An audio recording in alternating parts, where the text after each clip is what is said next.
Okay. Dengue fever is the other name for that is breakbone fever, and it is an infectious tropical disease, which is caused by dengue virus. Okay, there is a very wide clinical spectrum, including severe and non-severe manifestations, and which in a few minutes you will see that there is from one end of a non-severe spectrum to other end of a very severe and deadly disease. Okay, like it's all in between. It's all part of a dengue fever. Okay, and if you see on the stats, per year we have around 50 to 100 million dengue fever infections globally, and then there are areas where it's endemic, and then there are areas in which it appears in the forms of epidemic. Then the virology, a little about virology. The virus itself belongs to the flavivirus family, which is a very small enveloped virus.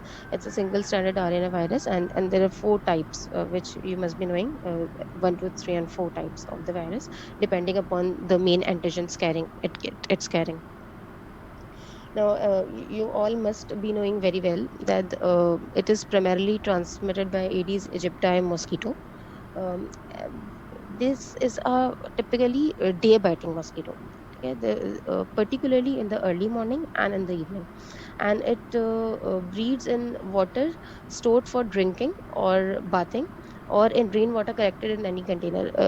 That is the clean water. The mosquitoes which breed and transmit malaria, they usually collect in dirty water in the pools, which are accumulated on the ground after rain, and other kinds of dirty water. But this mosquito is breeding in clean water storages. So those areas, ये those small जो small residential facilities होती हैं, जो छोटे छोटे से जहाँ पे घर और घरों में जहाँ पे कोई प्रॉपर स्टोरेज के लिए नहीं होता, और लोग खुली टंकियों में या पतीली में किसी खुली चीज के अंदर जो है पानी स्टोर करके रखते हैं. Okay, so that is a dangerous place for the mosquito to breed. And humans are the primary host, which we all know, and it may circulate in non-human primates also. Okay, this is a picture of Aedes mosquito. Okay, now a little about the pathophysiology. You all must have heard about the famous NS1 protein. Um, NS1 stands for non-structural protein. Okay, uh, this protein, you all, if you remember a little of your virology from your first and second years, the virus itself is just a protein material, and then when it enters any human cell, it targets its DNA to make structural proteins of the virus itself. Okay? And then those proteins which are formed by the human cell itself on command of the viral DNA, those proteins actually cause the damage. Okay, so this is one way of the virus causing damage to the cells.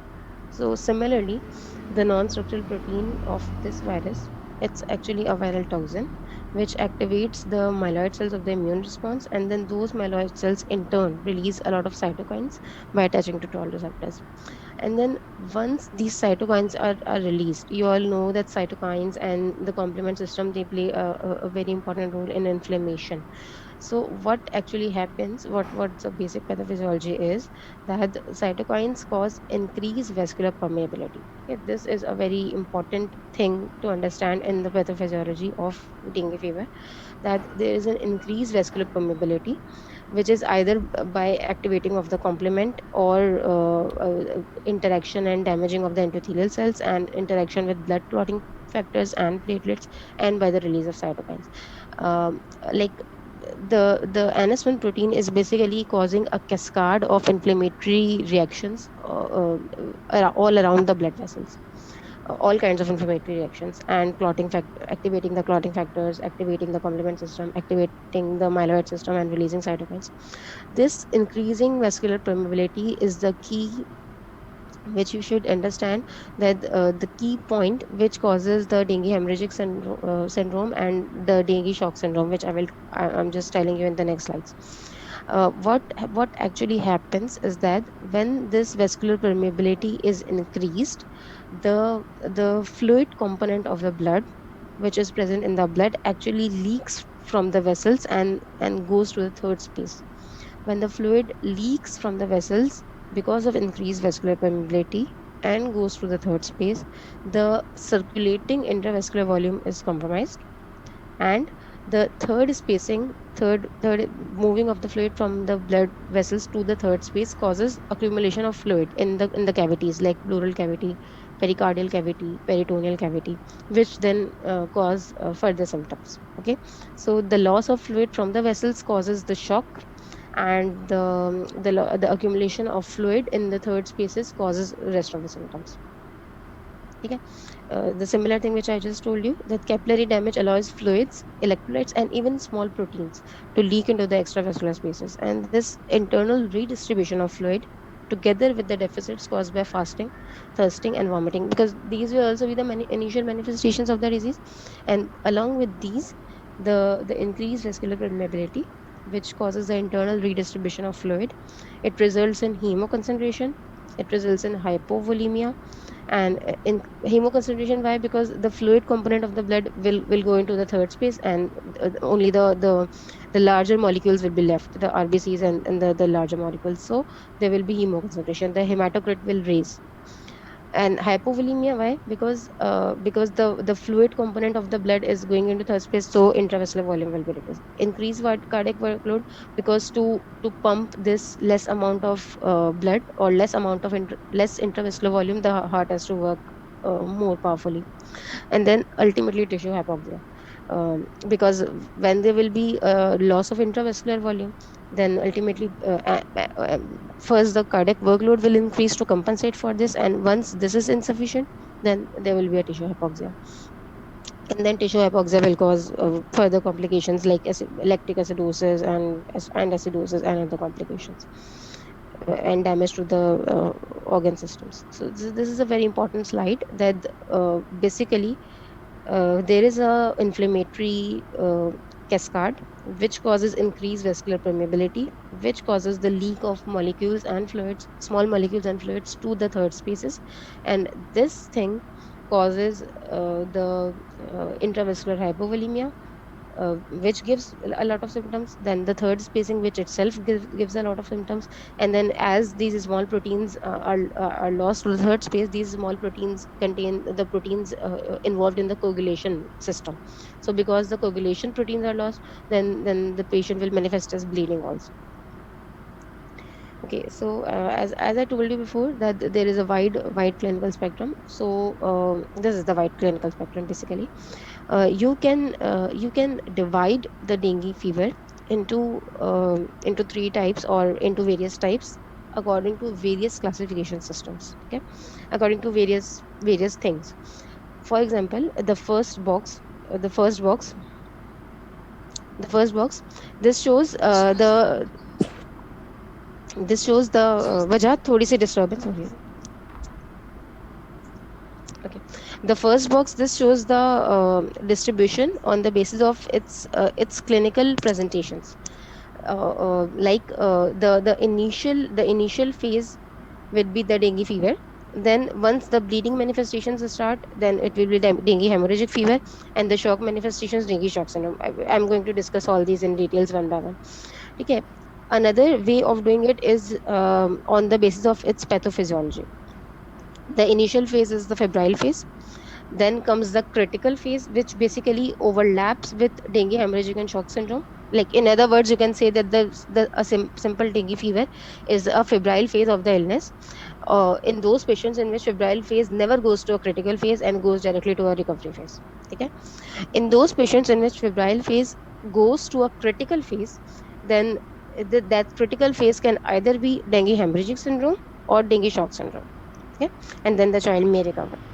Then WHO has divided for the sake of easy classification, and for the sake of not missing the patients who are in critical phase, so that any general physician or anyone seeing any patient with dengue can identify. So they have divided it into with a simpler classification, which is called without warning sign. The simple febrile phase can be called as without warning sign, then with warning signs, and severe dengue, which correlates with the critical phase. Okay, so we will go on with this one by one. Don't confuse yourself in the various kinds of classification. I have put them in a sequence so that you can know that the simple dengue fever, the manifestations of a single dengue fever basically corresponds with the febrile phase of dengue fever, in other words, or a dengue fever without warning signs. Then the critical phase of dengue fever corresponds with dengue hemorrhagic fever or dengue shock syndrome, or in WHO classification with warning signs and severe dengue. And then there's a recovery phase. Okay. Okay.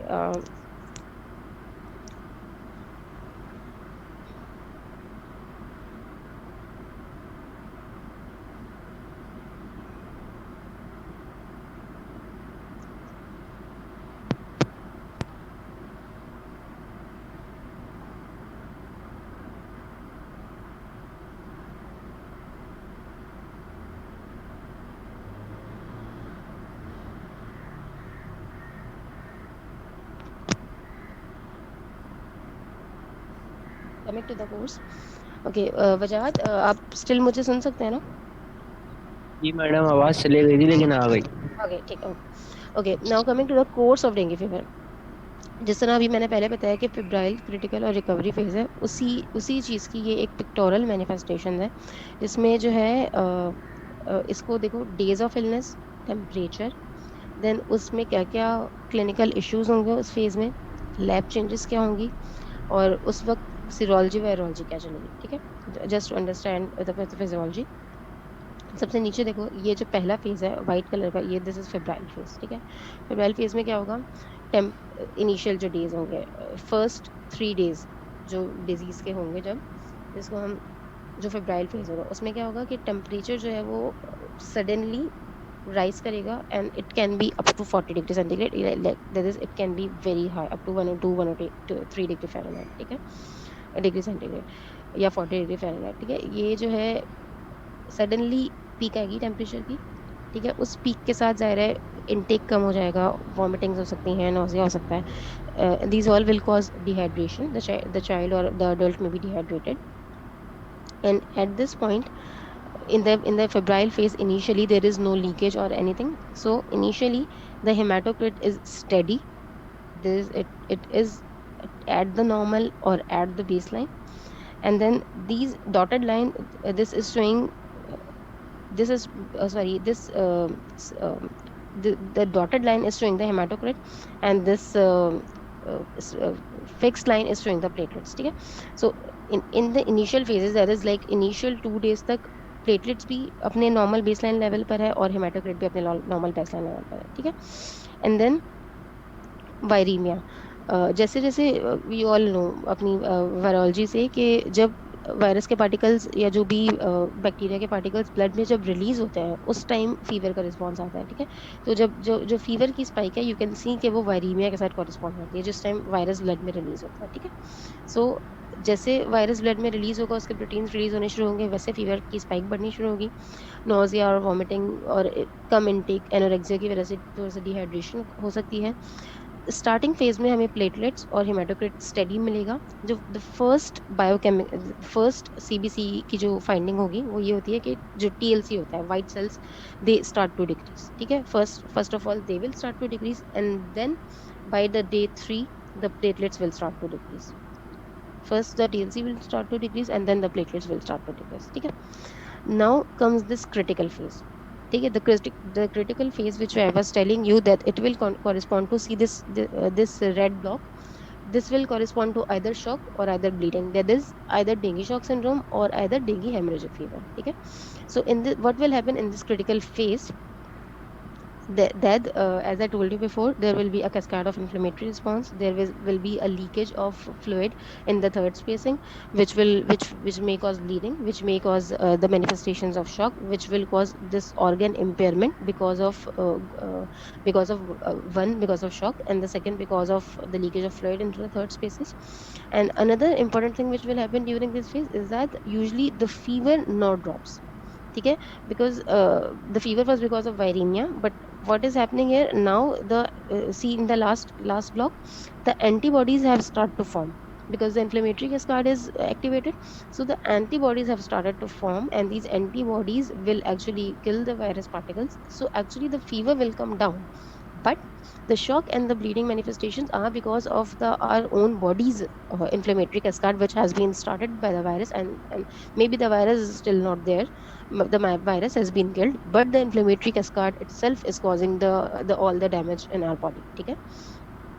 So if you can, so just making you understand one another time that what will happen in the febrile phase, see the last box, the virus is at its full peak in the body. Okay. And because of the virus, the temperature of the body rises. Okay. Some initial manifestations cause dehydration. Lab parameters are almost static except the TLC, which starts to drop. Okay. Later on, what happens that in the critical phase, that the patient as there will be a leaking of fluid into the third space by the inflammatory cascade, the antibodies will start to form here. Just you can see here that this line is going up, the IgM and IgG antibodies. IgM and IgG antibodies have started to form. The temperature will come down, but the child or adult will have organ impairment because of the manifestations, because of the inflammatory cascade which has happened. Okay. uh, okay, another thing during this phase which will happen, as we are saying that the fluid will be lost into the third space, the hematocrit will have started to rise. Okay. And the platelets will also start to drop and drop to a critical level. Okay. Now the third phase, which is the recovery phase. In the recovery phase, what will happen, that the inflammatory cascade will stop, it will settle down. And as it settles down, the fluid which has leaked into the third space, it is reabsorbed, the platelets return to their normal level, and the hematocrit also returns to the baseline level. Okay. And the antibodies are fully formed. Okay. So this is the recovery phase. Okay, now I'm just I've already described you these phases, but now I'm just going through each of the phases and the symptomatology in detail. Okay, what will happen in dengue fever? The first febrile phase, which I have I will repeatedly go to this picture because this is very in this picture it's easy to for you to understand it. The initial days, 3 to 5 days, are usually the period of febrile phase. Okay. uh, in this phase, patient typically develops sudden high grade fever, which is 104 or 40, which I already told you, usually accompanied by frontal or retroorbital pain.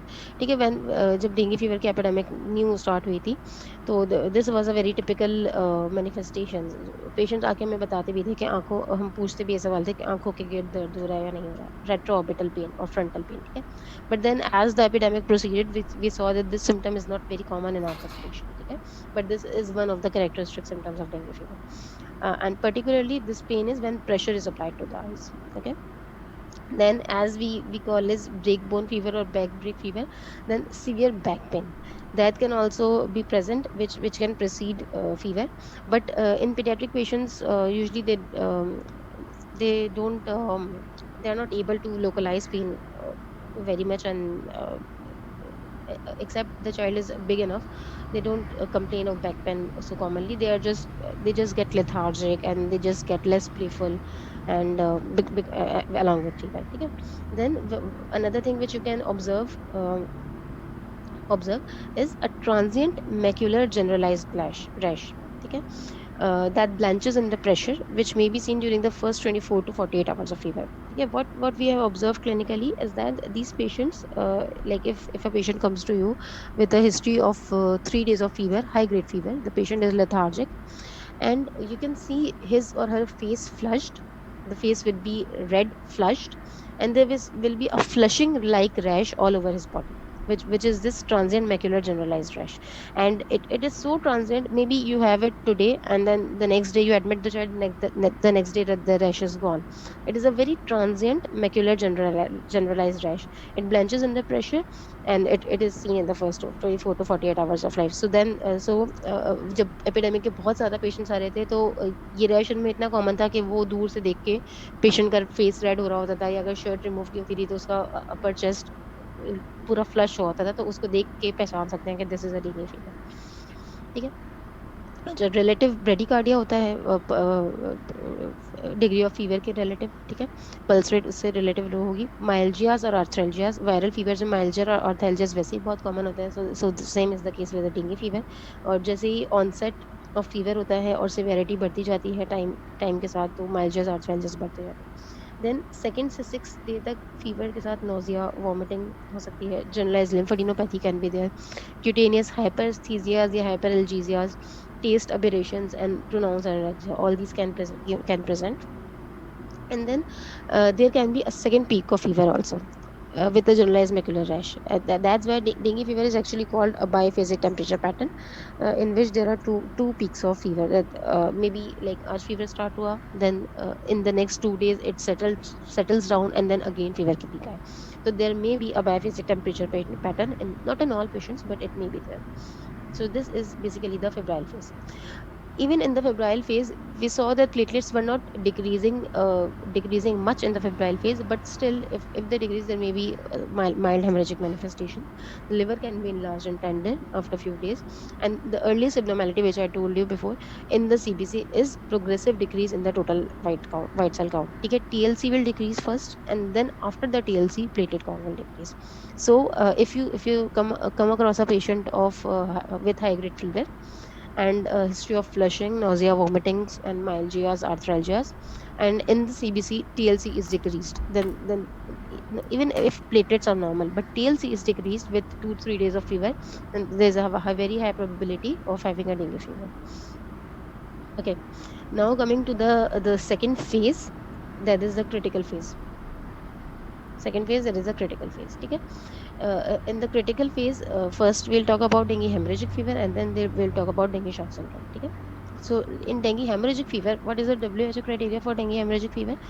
That is, obviously we'll have fever for 2 to 7 days in duration, or it can be biphasic. Then we can have minor or major hemorrhagic manifestations. Okay, we can have thrombocytopenia of less than 1 lakh, like the platelet count will decrease. Then there will be an objective evidence of increased capillary permeability. Okay, which I've been repeatedly telling you, that there is a inflammatory cascade, and there is an increased capillary permeability. So how can you objectively see, okay, is there any capillary permeability or not? You have to check the hematocrit. Okay, in patients of dengue fever, ideally you have to check the hematocrit when you admit them.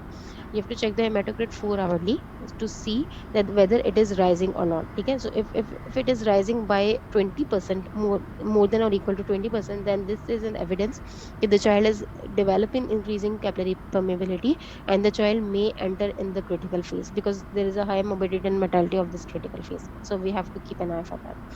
And then again increase capillary permeability का ही objective evidence है कि हमें third space में fluid accumulation मिल जाए. तो third space में fluid accumulation क्या होगी? अगर प्लूरल कैविटी में होगी तो प्लूरल एफ्यूजन होगी, अगर एब्डोमिनल कैविटी में होगी तो असाइटीज होगी, जिसको एक्सरे अल्ट्रासाउंड पे देखा जा सकता है.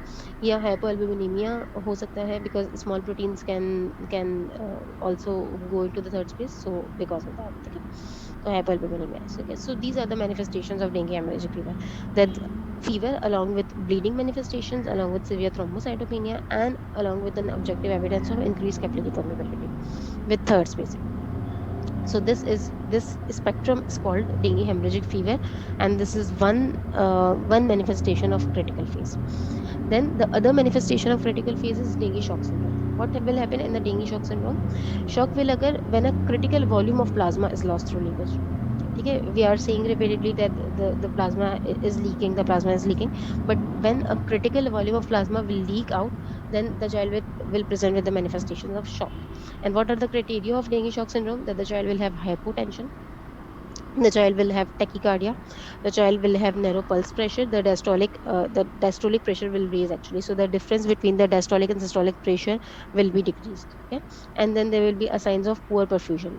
Okay, that is cold extremities. Okay, so once a child like if you can visualize this in the form of stages. That is, the first the child was having the febrile phase and febrile manifestations. Then the child may progress to the critical phase with hemorrhagic manifestations. ठीक है, हो सकता है एक patient हो जो fever के साथ आया हो, जो इनिशियली उसको फेब्राइल फेज था, फिर उसके प्लेटलेट्स भी ड्रॉप हो गए हों, फिर उसकी इंक्रीज कैपिलरी परमेबिलिटी की वजह से हेमाटोक्रिट बढ़ना शुरू हो गया हो, और थर्ड स्पेस में जाने की वजह से फॉर एग्जांपल प्लूरल एफ्यूजन हो गई उसको, and then once critical volume उसके फ्लूइड का उसके प्लाज्मा का लॉस हो गया, देन फिर उसको हाइपोटेंशन, टेकिकार्डिया और पुअर परफ्यूजन के साइंस आने शुरू हो जाएंगे, then you will label it as dengue shock syndrome. Okay, clinically जब देखोगे, ऑब्जर्व एग्जामिन करोगे तो क्या मिलेगा? शॉक होगा तो जाहिर है कोल्ड शॉक डेवलप हो रहा होगा, तो कोल्ड क्लैमी एक्सट्रीमिटीज हो जाएंगी, ठीक है। ट्रंक वार्म होगी, ट्रंक फीवर की वजह से वार्म हो रही होगी, लेकिन extremities will be cold clammy.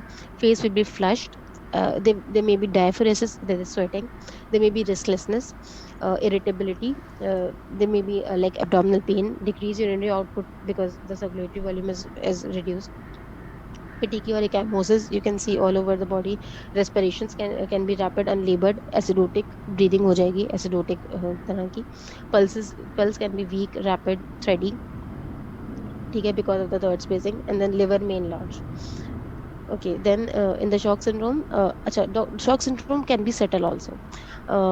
It may happen that there's a patient of suspected dengue fever and he's sitting fully alert and conscious, and but what's going on inside is that increased okay. Now why can a patient with who is developing shock syndrome can be sitting alert? When there will be the leakage of fluid into the third space, then another physiology happens inside of the body for compensation of shock. And what is that? That the peripheral vascular resistance will increase, okay, because this is the normal compensatory phenomena of our body, that once the blood pressure decreases, the blood vessels they contract, and they increase they decrease the diameter of the vessels and increase the peripheral vascular resistance, so that the blood pressure is maintained with the small intravascular volume, okay. Like initially the vessel is large in size and there is a normal blood volume. Once the blood volume is lost, either because of third spacing, either because of bleeding, the peripheral vessel will contract, so that the small amount of the little amount of blood can maintain its pressure, okay. So there is an increased peripheral vascular resistance, and that this will maintain blood pressure for a small amount of time, but this will raise diastolic pressure also, which will cause narrow pulse pressure. Okay, and with increasing cardiovascular comprised diastolic pressure will rise towards the systolic level and the pulse pressure will narrow. And as we previously discussed, the temperature may return to normal in the recovery phase. Okay, but what will happen? Initially, the shock manifestations will be counteracted by increasing peripheral vascular resistance and maintenance of blood pressure. But with prolonged shock, ultimately there will be organ hyperperfusion, resulting in progressive organ impairment and metabolic acidosis and DIC, disseminated intravascular coagulation. Okay, this in turn leads to severe hemorrhage, causing hematocrit to decrease in severe shock. Okay, instead of leukopenia, usually seen during this phase of dengue, the total white cell count may increase in patients with severe bleeding. Usually, usually the typical manifestations are that the TLC will decrease in the first phase, then the platelets will decrease, and they will stay the same, and then in the recovery phase they will rise. But once the child starts bleeding, and if he is bleeding profusely, then you can have a rising TLC count also. Okay, then coming to the recovery phase, if the patient usually survives the first 24 to 48 hours of the critical phase, then the third spacing which has happened, the fluid which has leaked into the extravascular compartment, it is gradually reabsorbed. Okay, and in the coming 2 to 3 days, okay, and the general well-being improves, the appetite returns, the GIT symptoms also abate, there is the nausea and vomiting, the hemodynamic status also stabilizes, and diuresis, that is urine output, is formed. Like like all the manifestations which were happening, all the manifestations of shock, they actually recover in the recovery phase. And some patients may have a rash also, okay, a rash which has been called as isles of white in the sea of red, like the patient is flushed, and the flushing starts to settle, और तो जब जहाँ settle होना शुरू होगी तो वहाँ पे वाइट, वहाँ से वाइट होना शुरू हो जाएगा, और जहाँ पे सेटल नहीं हुई होगी वहाँ पे ब्लैक ही रहेगा, ठीक है. So this kind of rash may appear. Hematocrit and TLC will also return to normal. The platelet count is the last thing to normalize, ठीक है. जैसे जिस जिस ट्रेंड में डिक्रीज हुआ था, पहले टेल से डिक्रीज होता है तो पहले टेल से नॉर्मल होता है, एंड देन प्लेटलेट डिक्रीज होता है तो वो फिर नॉर्मल होता है इन द लास्ट। ठीक है। अच्छा, जो जो तीसरी क्लासिफिकेशन सिस्टम मैंने बताया था तुम लोगों को, पहला तो ये बताया था कि dengue dengue fever, dengue hemorrhagic and then dengue shock.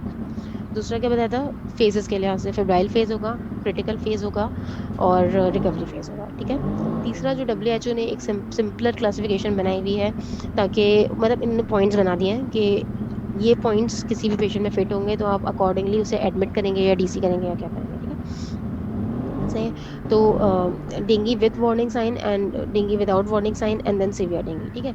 तो अच्छा, प्रोबेबल डेंगी डेंगी के क्या सिम्टम्स है, नोजिया फीवर हो, साथ में नोजिया वॉमिटिंग हो, रैश हो, एचेस एंड एक एंड पेन हो, ल्यूकोपीनिया हो, तो ये आपका प्रोबेबल डेंगी है। वंस अगर आप उसे कंफर्म कर लेते हैं लैब के जरिए, जो भी मैं बताती हूँ आप लोगों को, तो वो आपका लैब कंफर्म डेंगू हो जाएगा। ठीक है।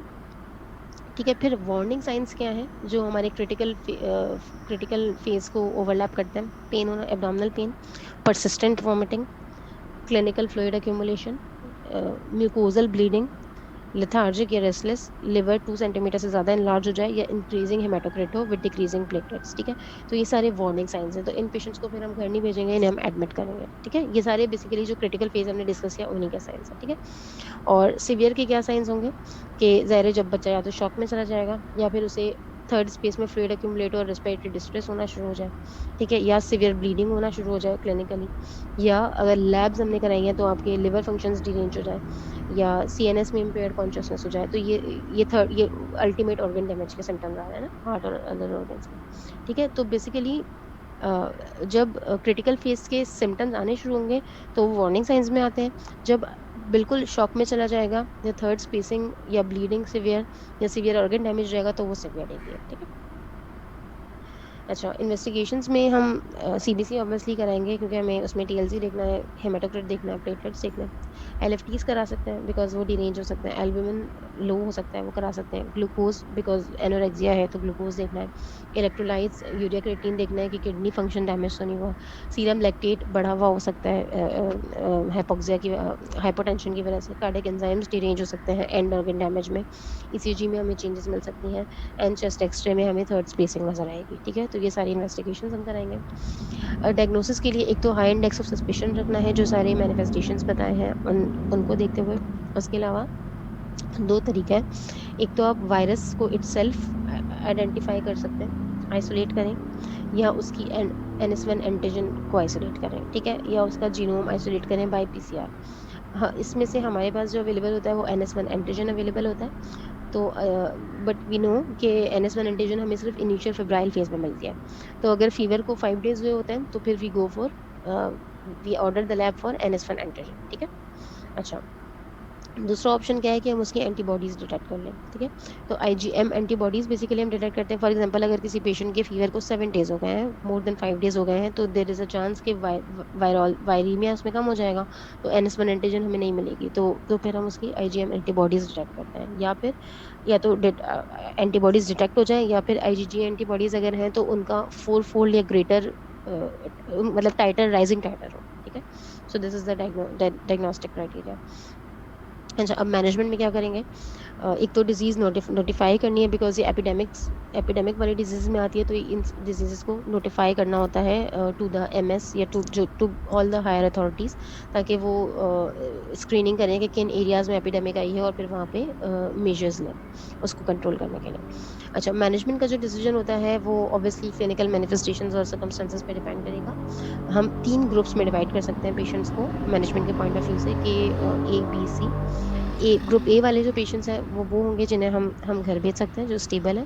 ग्रुप बी वाले वो हैं जिन्हें हमें इन पेशेंट मतलब एडमिशन की ज़रूरत है, इन पेशेंट मैनेजमेंट की। ग्रुप सी वाले वो हैं जिन्हें ICU और अर्जेंट ट्रीटमेंट की ज़रूरत है। ठीक है। ग्रुप ए में कौन से पेशेंट्स होंगे, जिन्हें डेंगू फीवर तो है लेकिन वो फेब्राइल फेज में है, या वो ओरल टॉलरेट कर रहे हैं, ओरली ले सकते हैं लार्ज वॉल्यूम्स ऑफ फ्लूइड। ठीक है। यूरिन जो है वो कम से कम हर 6 घंटे में एक बार पास कर रहे हैं, मतलब यूरिन आउटपुट इनका एडिक्वेट है।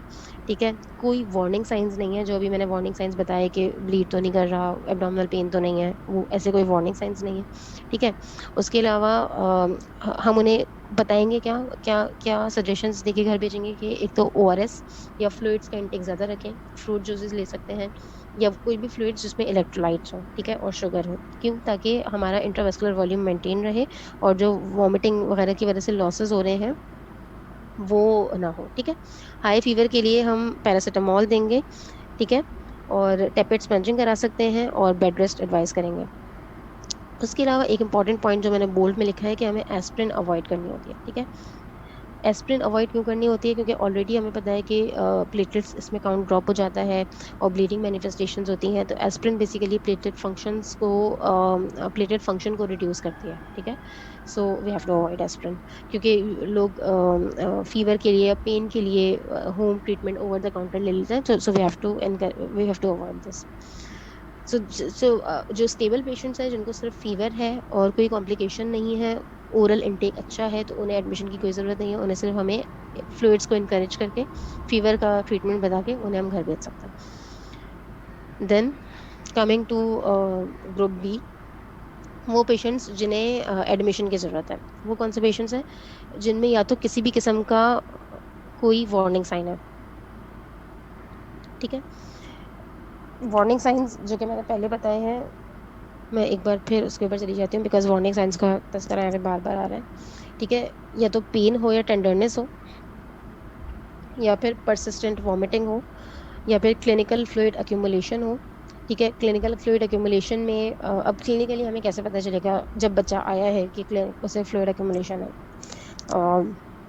अगर लंग्स में प्लूरल स्पेस में फ्लूइड एक्यूमुलेट हुआ होगा तो बच्चा डिस्ट्रेस के साथ आएगा, ठीक है। अगर रेस्पिरेटरी डिस्ट्रेस के साथ, अगर एब्डोमेन के अंदर फ्लूइड एक्यूमुलेट हो रहा होगा, असाइटीज हो रहा होगा, तो एब्डोमिनल डिस्टेंशन के साथ आएगा, ठीक है। पेरिकार्डियल इफ्यूजन अगर हो रहा होगा तो फिर तो वो कार्डियक फेलियर में आएगा, सही है। तो क्लिनिकल फ्लूइड एक्यूमुलेशन देख सकते हैं। और उसके अलावा म्यूकोजल ब्लीडिंग ज़ाहिर होगी तो हमें तो नज़र आएगी कि वो गम से ब्लीड कर रहा है या किसी और जगह से ब्लीड कर रहा है। पेशेंट लेथार्जिक या रेस्टलेस होगा।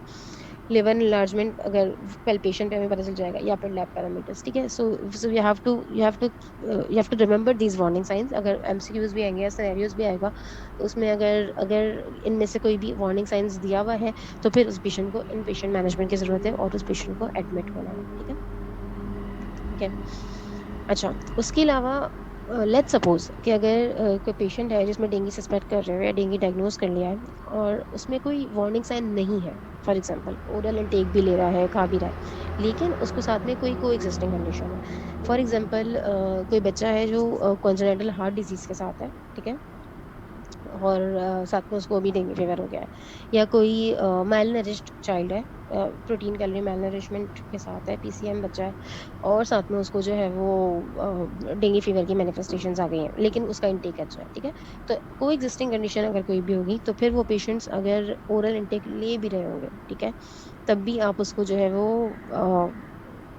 एडमिट करेंगे, ठीक है।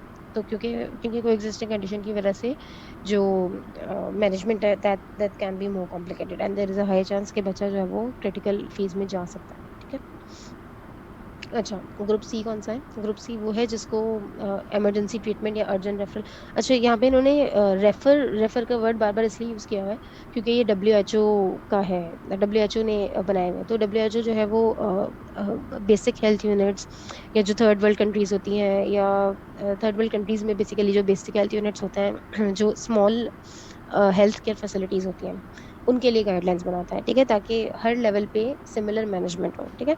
सो अगर फॉर एग्जांपल कोई किसी गांव में या किसी बेसिक हेल्थ यूनिट में, किसी तालुका छोटे सेकेंडरी हॉस्पिटल में, प्राइमरी केयर हॉस्पिटल में पेशेंट आता है जिसको सस्पेक्ट करें डेंगू फीवर और उसके अंदर वार्निंग साइंस आ रहे हैं, उसके अंदर वार्निंग साइंस आ रहे हैं, ठीक है।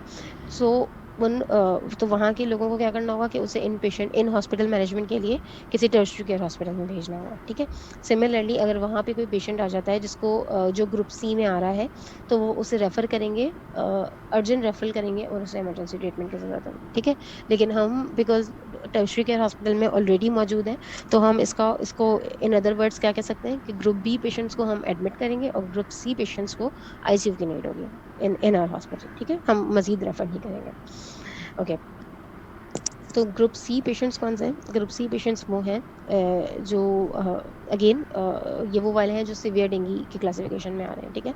तो सिवियर डेंगू में हमने क्या कहा था कि इतना सिवियर प्लाज्मा लीकेज हो गया है जिसकी वजह से डेंगू शॉक हो गया है, या थर्ड स्पेसिंग की वजह से, फ्लूइड एक्यूमुलेशन की वजह से रेस्पिरेटरी डिस्ट्रेस होना शुरू हो गया है।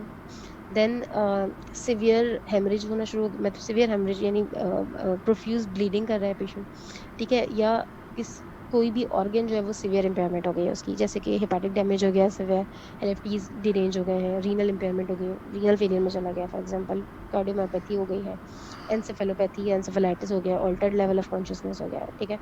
सो तो ये सारी जब मैनिफेस्टेशंस आ जाएंगी, so this patient will require ICU and emergency treatment. Okay, okay.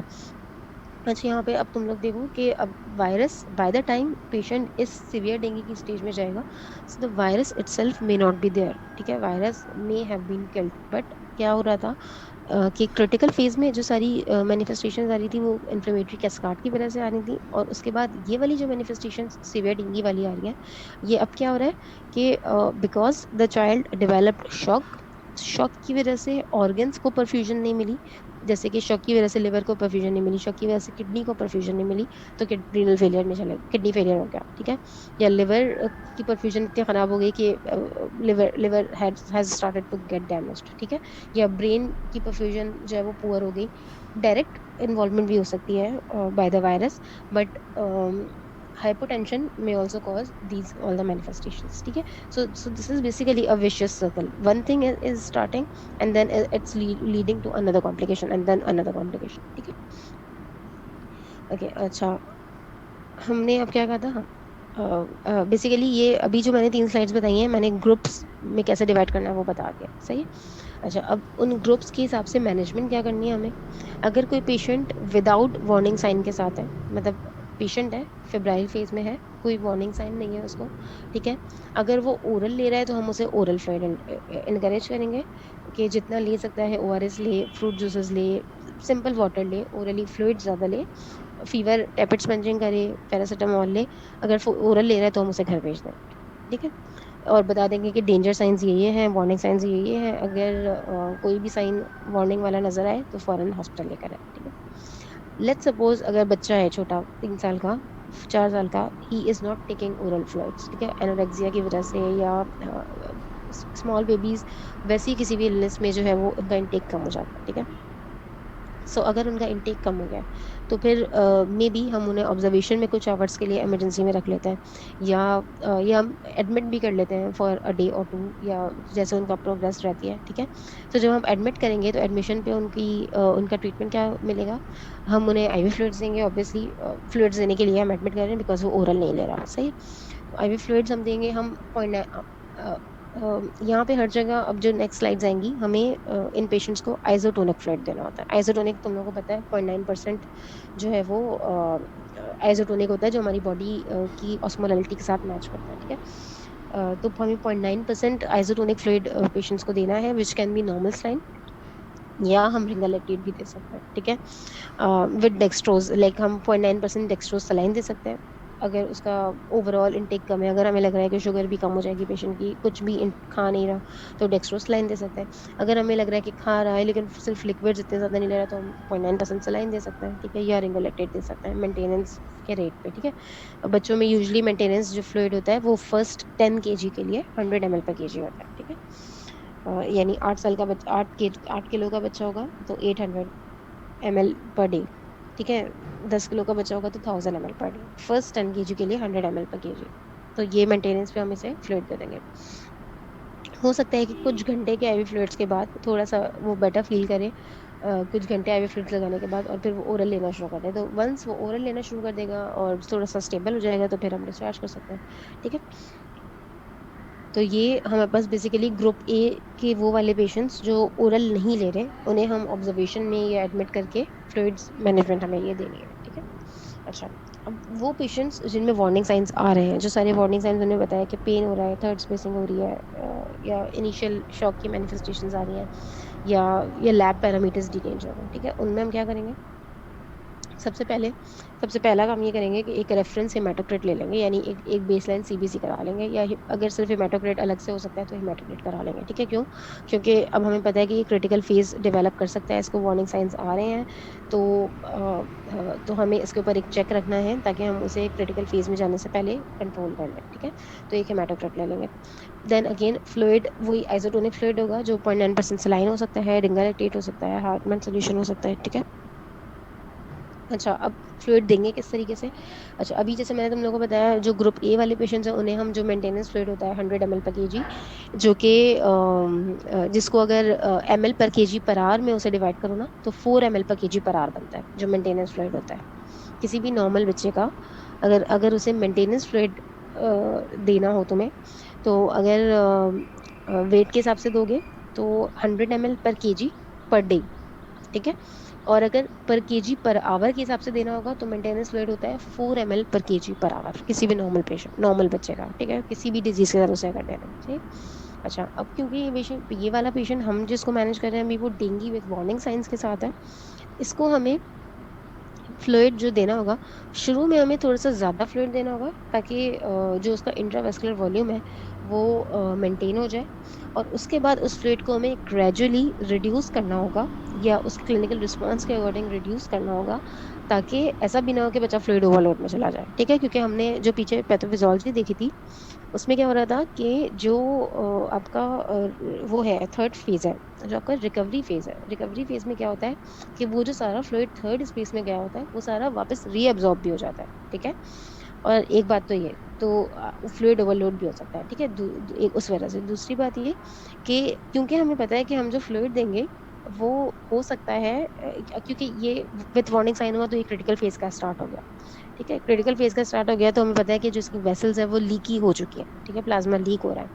तो हम जो फ्लूइड देंगे जरूरी नहीं है कि वो सारा फ्लूइड जो है वो वेसल में ही अक्यूमुलेट रहे, वो फ्लूइड जो है वो थर्ड, हो सकता है कि हम फ्लूइड दे रहे हैं और हमारा दिया हुआ फ्लूइड ही जाके थर्ड स्पेस में जमा हो रहा है। ठीक है, तो अगर हम ज्यादा फ्लूइड दे देंगे, फ्लूइड ओवरलोड कर देंगे, तो जो थर्ड स्पेस में अक्यूमुलेट होगी वो वाली मैनिफेस्टेशंस आनी शुरू हो जाएंगी, वो वाली कॉम्प्लिकेशंस आनी शुरू हो जाएंगी, जो मैं अभी आगे बताऊंगी। ठीक है। So we have to give fluid, but we have to give fluid very cautiously in patients of dengue fever. ठीक है, तो हम नॉर्मल जैसे मेंटेनेंस मैंने बताया कि 4 ml/kg पर आवर होता है, तो इन बच्चों को हम थोड़ा सा ज़्यादा 5 to 7 ml/kg पर आवर से स्टार्ट करते हैं, लेकिन ये जो ज़्यादा फ्लूइड दे रहे हैं ये हम सिर्फ 1 से 2 घंटे के लिए देते हैं। ठीक है, कि थोड़ा सा उसका वेस्कुलर वॉल्यूम इनिशियली जल्दी से मेंटेन होके थोड़ा सा स्टेबलाइज हो जाए, और सिर्फ 2 घंटे उसको ज़्यादा फ्लूइड देने के बाद हम उसको वापस रिड्यूस कर देते हैं 3 to 5, या यूँ कह लो कि 3 to 5, 4 कह लो, 4 ml/kg पर आवर, यानी मेंटेनेंस पे आ जाते हैं। मेंटेनेंस फिर उसको अगले 2 से 4 घंटे के लिए देंगे, और उसके बाद यानी समझो ये 4 घंटे मेंटेनेंस के हो गए, 2 घंटे ज़्यादा हाई फ्लूइड के हो गए, 6 घंटे ये हो गए। 6 घंटे के बाद हम वापस उसे मजीद लो, मतलब कम फ्लूइड पे आ जाएंगे, 2 to 3 ml/kg पर आवर पे, या उससे भी कम पे भी रख सकते हैं डिपेंडिंग अपॉन क्लिनिकल रिस्पॉन्स। ठीक है। अच्छा, अब क्लिनिकल रिस्पॉन्स क्या देखना होगा? थर्ड स्पेसिंग हमें देखनी है, तो थर्ड स्पेसिंग देखने के लिए बेस्ट ये है कि आपको, सबसे ज़्यादा डर भी हमें ये होता है कि लंग्स में ना जाए, प्लूरल कैविटी में ना जाए फ्लूइड, या लंग्स में ना जाए। ठीक है, जिसकी वजह से फिर पेशेंट रेस्पिरेटरी डिस्ट्रेस डेवलप कर लेगा और बाकी कॉम्प्लिकेशंस होंगी। ठीक है, तो आप जो है पेशेंट का चेस्ट, जब आप फ्लूइड स्टार्ट कर रहे हो, फ्लूइड थेरेपी स्टार्ट कर रहे हो और आपको पता है कि बच्चा क्रिटिकल फेज में है, तो उसका चेस्ट बार बार ऑस्कल्टेट करते रहो कि कहीं उसमें क्रैप्स तो आने शुरू नहीं हो गए। ठीक है, या परकशन करके आप देख सकते हैं कि फ्लूइड एक्यूमुलेट होना शुरू तो नहीं हो गया। ठीक है, तो उस और या रेस्पिरेटरी रेट उसका बढ़ना शुरू तो नहीं हो गया, डिस्ट्रेस में तो नहीं चला गया पेशेंट। ठीक है, तो ये सारा रिस्पॉन्स देखते हुए उसको देखना है। ठीक है, स्टार्ट हमें 5 to 7 ml/kg पर आवर से करना है, जो कि थोड़ा सा मेंटेनेंस से ज़्यादा फ्लूइड है, जो कि सिर्फ 2 घंटे के लिए देना है। उसके बाद जो है आपने 3 to 5 ml/kg पर आवर, जो कि अराउंड नॉर्मल मेंटेनेंस फ्लूइड है, वो देना है, और उसके 2 से 4 घंटे के लिए। और उसके बाद उससे भी कम पे 2 to 3 ml/kg पर आवर पे आ जाना है। अच्छा, अब इसके बाद मज़ीद क्या कर सकते हैं? अच्छा, वंस जो परफ्यूजन वगैरह इनिशियल मेंटेन हो गई बच्चे की, तो उसके बाद हमें मिनिमम आईवी फ्लूइड हमें पेशेंट को देना है, जिससे परफ्यूजन भी मेंटेन रहे और यूरिन आउटपुट कम से कम 0.5 ml/kg पर आवर का मेंटेन रहे। ठीक है, नॉर्मल यूरिन आउटपुट जो है वो बेसिकली 2 ml/kg पर आवर तक होता है। सही है, अगर 0.5 ml/kg पर आवर तक 0.5 ml पर केजी पर आवर से कम हो जाए यूरिन आउटपुट, तो हम उसे कहते हैं कि पेशेंट ओलिगोरिया में जा रहा है या एन्यूरिया, ओलिगोरिया या एन्यूरिया की तरफ जा रहा है। सही है। तो हमें पेशेंट को मिनिमम इतना आईवी फ्लूइड देना है कि उसका यूरिन आउटपुट भी ओलिगोरिया की कट ऑफ से ऊपर रहे, ठीक है, और परफ्यूजन भी मेंटेन रहे, लेकिन बच्चा ओवरलोड में भी ना जाए। ठीक है। तो ये बहुत ट्रिकी सिचुएशन होती है। हमने जो अपने पास पेशेंट्स में मैनेज किए हैं, और जो हमारा एक्सपीरियंस रहा है, तो क्रिटिकल फेज में जो ज़्यादातर पेशेंट्स की मोर्टेलिटी होती है या मोबिडिटी होती है, वो शॉक के बजाय फ्लूइड ओवरलोड की वजह से ज़्यादा होती है। ठीक है। बिकॉज ये एक जो है नी जर्क रिस्पॉन्स होता है पीडियाट्रिशियंस का या किसी भी फिजिशियंस का, कि पेशेंट्स शॉक में आते हैं, so we give fluids to let the patient come out of that shock state. ठीक है। So what what we see in our clinical practice is that कि patients शॉक से उतने एक्सपायर या मोबिडिटी नहीं होती। ठीक है। Then as compare to that fluid overload से ज़्यादा हो जाती है, बिकॉज ईआर में जो है वो बहुत ज़्यादा इमरजेंसी में जब पेशेंट लैंड करता है, तो उसको एक चीज़ होती है फ्लूइड बोलस। जब कोई भी patient, paediatric patient, specifically paediatric patients की बात कर रही हूँ, कोई भी बच्चा जब शॉक के साथ आता है, तो हम उसको फ्लूइड बोलस देते हैं नॉर्मल टाइम का, यूजली 20 ml पर केजी के हिसाब से। ठीक है। तो वो 20 ml पर केजी जो है वो एक बोलस फ्लूइड होता है, और वो एक बहुत लार्ज अमाउंट ऑफ फ्लूइड होता है। वो किसी भी किस्म के, जैसे हाइपोवोलेमिक शॉक हो गया या जो है आपका सेप्टिक शॉक हो गया, उन पेशेंट्स की रिकवरी के लिए बहुत इंपॉर्टेंट होता है इंट्रावेस्कुलर वॉल्यूम को मेंटेन करने के लिए। ठीक है। सो एट टाइम्स क्या होता है कि जब ये डेंगू वाले बच्चे शॉक के साथ या क्रिटिकल फेज के साथ आते हैं इमरजेंसी में, सो इट्स वेरी ट्रिकी कि आप इन्हें डिफ्रेंशिएट करें कि ये सेप्टिक शॉक के बच्चे नहीं हैं, ये डेंगू फीवर के बच्चे हैं। ठीक है। प्रॉपर हिस्ट्री लें, प्रॉपर सीक्वेंस ऑफ इवेंट्स देखें, क्योंकि अगर इन बच्चों को स्टार्ट में बहुत ज़्यादा बोलसेस दे दिए जाएंगे और इतना 20 ml पर केजी का फ्लूइड जो है वो स्टार्ट में दे दिया जाएगा, तो फिर ये वाले जो पेशेंट्स होते हैं जिन्हें ज़्यादा फ्लूइड मिलता है, वो अल्टीमेटली नेक्स्ट डे या उसके अगले दिन जब तक आईसीयू में लैंड करते हैं, तो उनकी जो कॉम्प्लिकेशंस होती हैं वो फ्लूइड ओवरलोड और थर्ड स्पेसिंग की होती है रादर देन शॉक वाली। ठीक है। सो इट्स वेरी क्रिटिकल कि उन्हें मिनिमम आईवी फ्लूइड पे रखना है, और बहुत ट्रिकी बैलेंस होता है कि ओवरलोड में भी ना जाए, शॉक से भी आउट हो जाए। बहुत कीन मॉनिटरिंग रखनी पड़ती है हार्ट रेट के ऊपर, और लंग कॉम्प्लिकेशंस के ऊपर क्रेफ्ट्स देखते रहने होते हैं, ब्लड प्रेशर्स देखते रहने होते हैं। ठीक है। सो इसलिए ये वाले पेशेंट जो है, they are best manage in a full flash ICU rather than in a emergency और इन अ वार्ड। ठीक है। अच्छा, यूजली आईवी फ्लूइड जो है वो 1 से 2 दिन के लिए चाहिए होते हैं। ठीक है। अब अगर फॉर एग्जांपल डेंगू का बच्चा है, उसको 5 दिन का बुखार था, ठीक है, सो आप ऐसा नहीं कर सकते कि आप उसे अगले 3 दिन तक या आप 5 दिन तक जो है वो फ्लूइड लगा के छोड़ दिया, आईवी फ्लूइड्स, उसका आईवी फ्लूइड्स चले जा रहे हैं। देन अगेन वो क्रिटिकल फेज में नहीं भी जा रहा होगा, तो वो इतने ज़्यादा फ्लूइड होगा तो फिर लीकेज उसकी होना शुरू हो जाएगी, अगर हम उसे बहुत ज़्यादा एक्सेसिव फ्लूइड दे देंगे तो। ठीक है। सो फ्लूइड्स को बहुत कॉशियसली, कि उनका कितना ड्यूरेशन होगा, उनका कितना अमाउंट होगा, आवर्स के हिसाब से उनको टेपर ऑफ करना है। सही। अच्छा। ओके। देन अच्छा, ये हमने जो भी बात कर रहे थे ना, कि 5 to 7 ml पर केजी से स्टार्ट करेंगे और फिर रिड्यूस करेंगे, ये हम बात कर रहे हैं वो पेशेंट जो वार्निंग साइंस के साथ है। ठीक है। अभी ये बच्चा शॉक में नहीं गया है, अभी ये वार्निंग साइंस के साथ था। अब हम बात कर रहे हैं उस बच्चे की जो आया ही फुल फ्लैश शॉक में। ठीक है। जैसे मैंने अभी तुम लोगों को बताया कि जब हमारे पास ईआर में शॉक के साथ बच्चा आता है, किसी भी किस्म का शॉक होता है, हाइपोवोलेमिक शॉक होता है या सेप्टिक शॉक होता है, तो हम उसमें फर्स्ट जो चीज़ देनी होती है, तो आइसोटोनिक क्रिस्टलॉइड। क्रिस्टलॉइड पता है ना, जो बेसिकली नॉर्मल साइन या जो हमारे जो फ्लूइड्स हैं वो क्रिस्टलॉइड्स हैं, जो और जो हमारे पास जैसे कि एल्ब्यूमिन है, वो कोलॉइड है। ठीक है। जो ऑस्मोटिक प्रेशर ज़्यादा एग्जर्ट करते हैं वो कोलॉइड्स होते हैं, जो नॉर्मल साइन होते हैं, जो आइसोटोनिक होते हैं, वो क्रिस्टलॉइड्स होते हैं। तो शॉक के बच्चों को हम कोई भी शॉक के साथ बच्चा आता है तो हम उसे बोलस देते हैं। ठीक है। तो जब डेंगू का बच्चा भी शॉक के साथ आएगा, तो इसे हम बोलस तो देंगे, ठीक है, लेकिन बोलस का अमाउंट भी जो है, एक किसी और डिजीज़ के पेशेंट को या किसी और किस्म के शॉक के पेशेंट को हम यूजुअली 20 ml पर केजी से बोलस देते हैं, और वो bolus push and pull, like fast bolus होता है, जो कि within 20 minutes to 30 minutes चला जाता है, आधे घंटे में बोलस दे दिया जाता है। ठीक है। लेकिन इन पेशेंट्स में क्योंकि हमें पता है कि फ्लूइड लीकेज है, तो इन्हें हम 20 के बजाय 5 या 10 ml/kg से फ्लूइड देंगे। ठीक है, एक तो ये।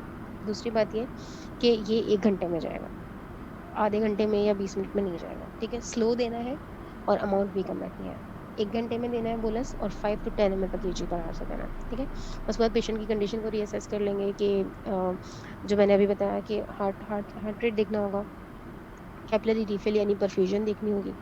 उसके अलावा हेमाटोक्रिट, अगर आपके पास बेड साइड पे अवेलेबल है कि आप हेमाटोक्रिट टेस्ट कर सकते हैं, तो हेमाटोक्रिट टाइमली, मतलब टाइम टू टाइम टेस्ट करके हम देख सकते हैं। जैसे अगर इंटरवेस्लर वॉल्यूम कम होगा तो हेमाटोक्रिट बढ़ा हुआ होगा, इंटरवेस्लर वॉल्यूम जब मेंटेन हो जाएगा तो हेमाटोक्रिट नॉर्मल हो जाएगा या डिक्रीज होने लगेगा। ठीक है, तो उससे हमें अंदाजा हो सकता है। उसके अलावा यूरिन आउटपुट एक बहुत बहुत अच्छा इंडिकेटर होता है कि पेशेंट शॉक से आउट हुआ या नहीं। ठीक है, जब जब जब भी किसी भी वजह से कोई पेशेंट शॉक में होगा, तो जो नॉन इसेंशियल ऑर्गन्स होते हैं ना, उनका जो ब्लड सप्लाई या परफ्यूजन होती है ना, वो ऑटोमेटिकली रिड्यूस हो जाती है। ठीक है, शॉक के पेशेंट में सारा जो ब्लड होता है वो शंट होके आपके ब्रेन और आपके हार्ट के पास जाता है, और लंग्स के पास। ठीक है, क्योंकि ये आपके एसेंशियल ऑर्गन्स हैं फॉर लाइफ। बाकी ऑर्गन्स भी एसेंशियल है, but just to to maintain life, to carry के जिंदा रखने के लिए हार्ट, लंग और ब्रेन के पास ब्लड जाता है। ठीक है, किडनी और जीआईटी से और स्किन, इन 3 जगह से ब्लड जो है वो शंट हो जाता है, मतलब ब्लड वहां से विड्रॉ कर लिया जाता है, और बाकी जो जो एसेंशियल ऑर्गन्स हैं उनकी परफ्यूजन अच्छी की जाती है। सही, that this is a normal response of our body. सही है।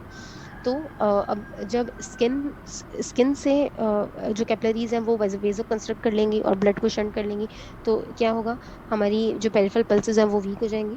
ठीक है, जैसे कि रेडियल पल्स हो गई, डोर्सालिस फिडस हो गई, वो वीक हो जाएंगी।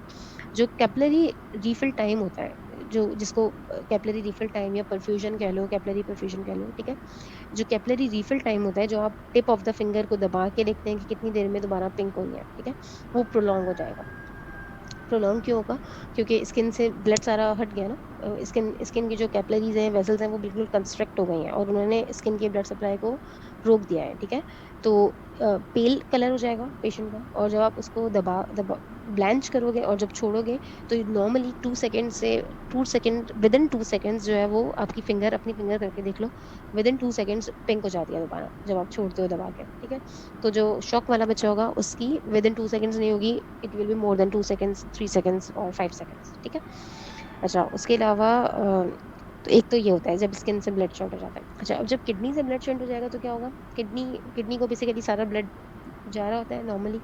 किडनी उस सबको फिल्टर करती है, और जब फिल्टर करती है तो उसमें से यूरिन बनाती है, जो यूरिन होता है वो एक्सक्रीट हो जाता है, जो बाकी फिल्टर्ड ब्लड होता है वो रीअब्जॉर्ब होके वापस चला जाता है। ठीक है, लेकिन अब जब ब्लड का इनपुट ही किडनी में कम हो गया है, या ऑलमोस्ट शट डाउन हो गया है, ठीक है, तो जब ब्लड ही नहीं आ रहा तो वो फिल्टर किस चीज़ को करेगी, और वो यूरिन किस चीज़ का बनाएगी। ठीक है, तो जब ब्लड सप्लाई कम हो जाएगी तो फिर यूरिन आउटपुट भी कम हो जाएगा। ठीक है, और जैसे ही ब्लड सप्लाई बेहतर होगी तो यूरिन आउटपुट भी बेहतर हो जाएगा। ठीक है, तो एक तो कैपिलरी रिफिल टाइम और पल्सेस या की स्किन मैनिफेस्टेशंस है जिनसे आप शॉक का अंदाजा लगाते हो, and then secondly urine output is a very sensitive indicator. जब शॉक में बच्चा होगा, कैथेटर डालोगे, यूरिन आउटपुट नहीं आ रहा होगा या कम आ रहा होगा बहुत, 0.5 ml/kg/h से, और जब जैसे ही उसका शॉक का स्टेटस इंप्रूव होना शुरू होगा, तो पेशेंट का जो है जो वो है यूरिन आउटपुट है वो इंक्रीज होना शुरू हो जाएगा। सही। तो शॉक, हम शॉक की बात कर रहे थे बेसिकली कि शॉक की ये मैनिफेस्टेशंस होती हैं। तो जब बच्चा शॉक के साथ आएगा, लेकिन अगर वो डेंगू का सस्पेक्टेड पेशेंट है, तो उसे 20 ml/kg के बोलस के बजाय हम 5 to 10 ml/kg/h का बोलस देंगे, और स्लो देंगे 1 घंटे में से। अच्छा, अब अगर उसकी कंडीशन इंप्रूव हो जाती है, फॉर एग्जांपल आपने 1 घंटे में उसको बोलस दिया और उससे उसकी जो है कंडीशन इंप्रूव हो गई, सही है, तो उसके बाद आप उसके आईवी फ्लूइड्स को आहिस्ता आहिस्ता दोबारा, जिस तरह पिछले वाले सिनेरियो में, डेंगू विद वार्निंग साइंस वाले सिनेरियो में हमने स्लोली कम किया था, इसी तरह इसमें भी कम करना शुरू कर देंगे।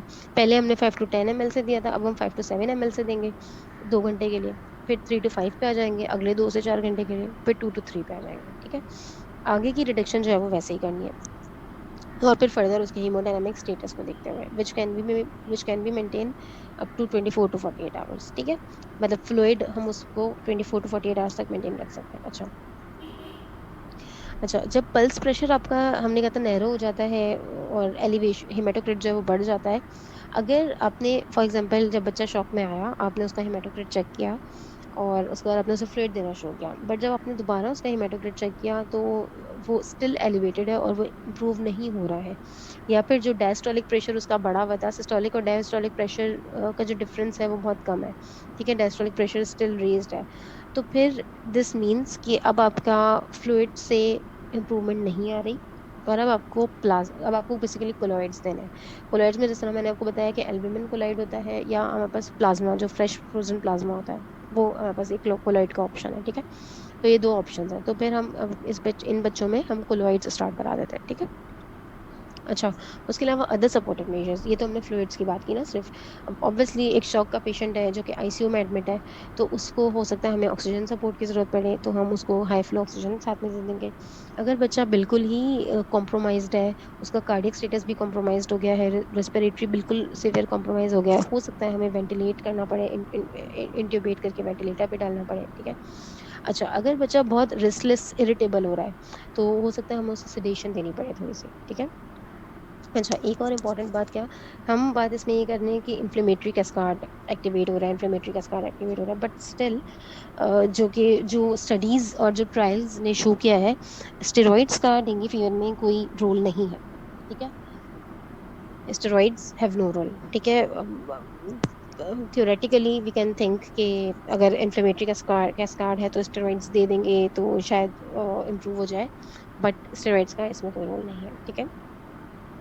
अच्छा, अच्छा, अब ये हमने कर लिया, हमने विथ वार्निंग साइंस वाला बच्चा कर लिया। एक दफा मैं रिवाइज कर दूं ताकि तुम लोग कंफ्यूज नहीं हो, ठीक है। एक हमने सबसे पहला बच्चा ये किया था जिसको सिर्फ फीवर है और कोई वार्निंग साइन नहीं है, उसको हमने सिर्फ ओरल फ्लूइड्स दे दिए, और ओरल नहीं ले रहा तो मेंटेनेंस रेट पे आईवी फ्लूइड्स दे दिया, ठीक है। फिर दूसरा बच्चा ये है जिसके वार्निंग साइंस आ रहे हैं, ठीक है, इसको हमने 5 to 7 ml पर केजी से स्टार्ट किया फ्लूइड, और उसके बाद ग्रेजुअली रिड्यूस किया, ठीक है। उसके बाद वो वाला बच्चा है जो शॉक में आ रहा है, जो शॉक में आ रहा है उसको हमने 5 to 10 ml पर केजी से पहले बोलस दिया, स्लो बोलस, और उसके बाद फिर 5 to 7 ml पर केजी पर आते फिर वापस वैसे ही वार्निंग साइन वाले बच्चे की तरह रिड्यूस कर दिया। अब हमारे पास वो पेशेंट है जो हेमोरेजिक कॉम्प्लिकेशन के साथ आया है यानी प्रोफ्यूज ब्लीडिंग के साथ आया है, ठीक है। जीआईटी से ब्लीड कर सकते हैं, ठीक है, वॉमिटिंग में ब्लीड हो सकता है, या वैसे स्किन में पिटिकीज और एकाइमोसिस मिल सकते हैं, यूरिन में ब्लीडिंग हो सकती है, bleeding can fresh blood stool में आ सकता है, bleeding can occur from any any any site, ठीक है। जब कोई बच्चा हेमरेजिक कॉम्प्लिकेशन के साथ आएगा तो हमें उसे अब हमें उसे हमने ऑब्वियसली ब्लड रिप्लेस करना होगा, एक तो ब्लड लॉस हो रहा है तो हमें ब्लड ही रिप्लेस करना होगा, ठीक है।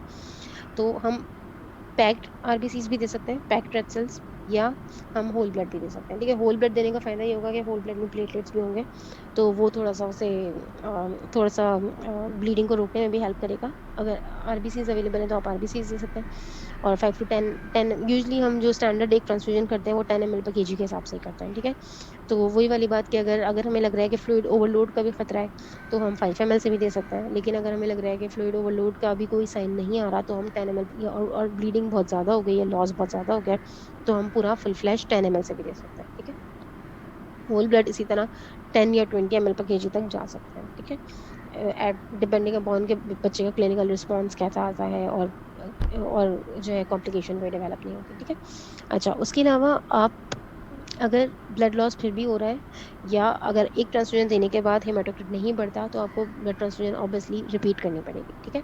हो सकता है कि देखो एक्सटर्नल ब्लीडिंग जो होती है वो तो आसानी से नजर आ जाती है कि भाई वॉमिट में ब्लड आ गया, स्किन में ब्लड आ गया, यूरिन में ब्लड आ गया, लेकिन अगर इंटरनल ब्लीडिंग होती है तो वो पिक करना डिफिकल्ट होता है। फॉर एग्जांपल पल्मनरी हेमरेज हो गया, ठीक है, डिस्ट्रेस में वो बच्चा पहले ही था अनीमिया की वजह से, क्योंकि ब्लड लॉस हो रहा था, और अब पल्मनरी हेमरेज हो गया, आपको पता नहीं चलेगा, ठीक है।